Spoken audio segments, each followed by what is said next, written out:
Our nation enters this conflict reluctantly, yet our purpose is sure, and I assure you, this will not be a campaign of half measures, and we will accept no outcome but victory. 20 years ago, you either heard that speech from President George Bush on Wednesday night, March 19th, or you woke up Thursday, March 20th, learning of the announcement we were going to war with Iraq. Months earlier, Congress had already approved the use of military force against the country we first fought back in 1991 because we were led to believe Saddam Hussein was stockpiling WMDs, or weapons of mass destruction. Weeks later, President Bush would stand on the deck of the aircraft carrier of the USS Abraham Lincoln under the giant Mission Accomplished banner. Remember that? To declare military operations were over in Iraq. They weren't. The war went on for another 7 years. Well, today, to mark the anniversary of the official beginning of that war, we're digging into our archives to take a look back at what we were talking about just before and just after President Bush uttered the words, "My fellow citizens."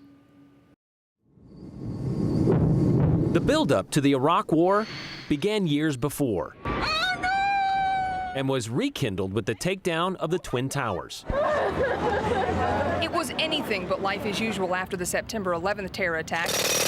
They prompted protection Idahoans hadn't seen before. Barricades blocked the state capitol building. Guardsmen patrolled the airport. On the brink of war, today the nation is on heightened alert. An alert sparked by what we were told was a buildup of weapons of mass destruction. Every measure has been taken to avoid war, and every measure will be taken to win it. With those words from President Bush, it appears war with Iraq is imminent.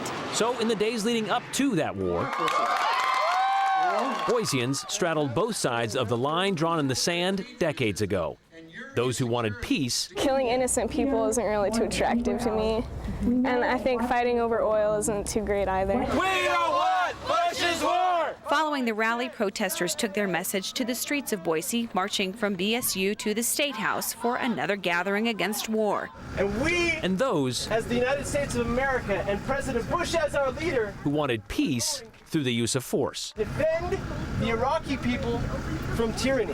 These ralliers say this is not pro-war, it's pro-America. We all want peace, but sometimes you have to have absolute defeat of the enemy, and I believe this is a fight of good and evil. And we have a very clear message for President Bush, and that is the people of the state of Idaho support our troops. Then on March 19th, 2003, My fellow citizens, President George Bush at this hour explained American and coalition forces are in the early stages of military operations to disarm Iraq, to free its people, and to defend the world from grave danger. Why we were going to war. On my orders, coalition forces have begun striking selected targets of military importance to undermine Saddam Hussein's ability to wage war.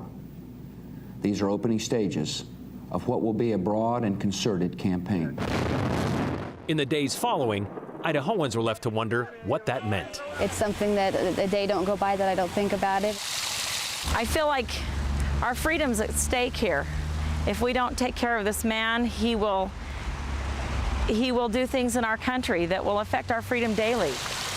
Everything's going up, the gas prices, the grocery prices, everything else you can think of. You know, it's always going to be in my mind, and I'll think about what's going on. You cannot think about it. Thoughts that weren't far from the minds. Now that conflict has come, the only way to limit its duration is to apply decisive force. Of our airmen in Mountain Home either. To stay focused, they're training all the time. Nowadays, pilots are using an Iraqi scenario. The threat stays the same. Old Russian fighter jets and surface-to-air missile systems. Our job is to be ready. I know that the families of our military are praying that all those who serve will return safely and soon. I am honored and blessed. People from all different faiths went to St. John's Church in Boise to pray for both American troops and Iraqi people. I'm really feeling a sense of grief for the war and all the victims, the Iraqi people, our soldiers, and all the pain that the world is suffering right now. The people of the United States and our friends and allies will not live at the mercy of an outlaw regime that threatens the peace with weapons of mass murder. As bombs explode in Iraq, there is still a concern of biological or chemical retaliation here in the United States. Idaho's first responders say they are now prepared to deal with smallpox in the event of a bioterrorist attack. That threat, my fellow citizens, the dangers to our country and the world, we would later learn, will be overcome. Wasn't real. We will pass through this time of peril. But the impact of the president's declaration, we will defend our freedom. Certainly was. We will bring freedom to others, and we will prevail. Back off! Back up! While hundreds of anti-war protesters across the nation got arrested for civil disobedience, it was a much more subdued scene here in Idaho. A somber but peaceful all-night rally wrapped up this morning at the State House steps. And some good news in this time of war. The stock market had its strongest week in 20 years. The Dow is up 662 points for the week, closing the day above 8,500.